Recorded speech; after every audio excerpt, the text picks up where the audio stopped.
if you're an energy healer and you've been thinking about writing a book at some point in the future, stick around, because I'm going to tell you some things that I had some insights and downloads on. Also, how to expand my spiritual business in case you have one as well. So, I gave an Akashic record reading to a client the other day, and I was taken to a planetary system where she had incarnated a lot, and I hadn't been there previously. And there was a tablet in her Akasha field that she could touch and go to any part of history within this planetary system in the past or in the future.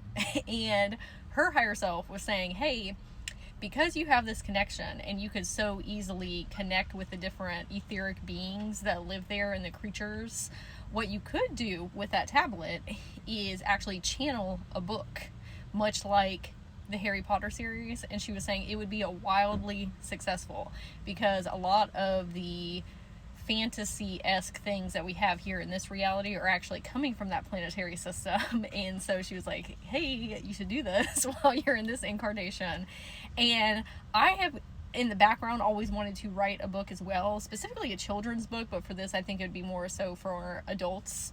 But my higher self was like, why don't you just do that? Like, why don't you, because I go to all these different dimensional spaces, like from reading people's Akashic records, and I've met so many different beings, and I could literally just channel an entire book from meeting all of these characters who are out in the cosmos and put them all together and create something like a whole new world, if you will. Because when I had gone to Texas a couple weeks ago, and one of my friends actually wrote a children's book for Spiritual Awakening, and they were writing a screenplay, and I said, oh, I could actually open the Akashic records of your screenplay, and you can speak with your future self and channel from them, so you can accelerate your screenplay and also understand those characters on a deeper level. And I didn't even know I could do that, because it just like came out of my mouth. Sometimes your higher self would just like make you say things, and I think that's what kind of like started the ball rolling of having the capacity to just channel an entire book that isn't actually fictional, it's non-fiction, but putting it together is this own thing. So I wanted to share that in case that you have been wanting to do that in your own life, that hey, if you have channeling abilities and you have access to different incarnations of yourself, or different places out in the cosmos, that you could channel all that down and create a very successful book or a TV series, screenplay, whatever you want to do. Okay, because it's not necessarily you just coming up with all these things in your head, which I'm sure there's going to be a lot of facets where it will be my own interpretations that I want to put in there, or certain elements, but a lot of it is coming from actual other beings that are helping me put it together.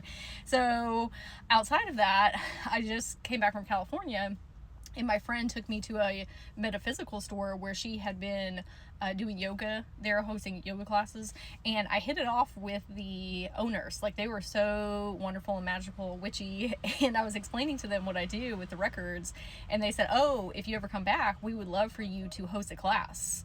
We would promote it for you, and we would have all the setup ready to go for you. You just show up and you teach, right? And I was like, oh, you know what? That's a really good idea. I feel like I would enjoy that, and I have a lot of things that I could share. And my higher self came in and was like, oh, you could do this across the United States. Like, you could go or partner with different metaphysical shops, crystal shops, and ask them to come in and guest speak. And then on top of that, another layer is that while I'm in these major cities, one, I would get, paid for coming to speak, but then I could also give individual sessions, like let people know ahead of time and have them book, because another energy healer friend of mine was doing that in Texas, and I thought that was so cool that he was doing that.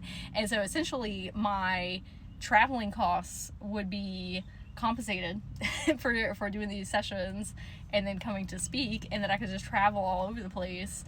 And that had been something that was kind of running in the background of my mind for a couple of years, but I didn't really have the confidence to do that because I was still very much in kind of learning mode. But when I went out to California and was talking to those shop owners, I was like, oh yeah, I could definitely do that now. And so there's like a switch and like, oh yeah, we're the identity that we needed to be in order to do that.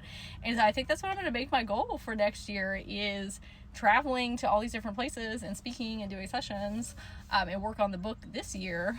My friends and I are also planning a retreat in Sedona in 2025, in May 2025, and we're about to start planning that and putting it together. So if you're interested in that, make sure that you go to my profile or check the description or the comments, and there's going to be a link for you to sign up if you want more information, if you want to be kept in the loop. Okay, so I wanted to share all these things because there were some really cool insights and downloads that I had, some really great expansion, and I know that there's probably a lot of people like yourself that are like, oh yeah, I want to do these things too. And sometimes if we're all talking about it together, it gets us more hype and makes it more permanent of like, oh yeah, I can do this too. So hopefully this helped you. I would love to hear in the comments if it did, and I hope you have a really magical day.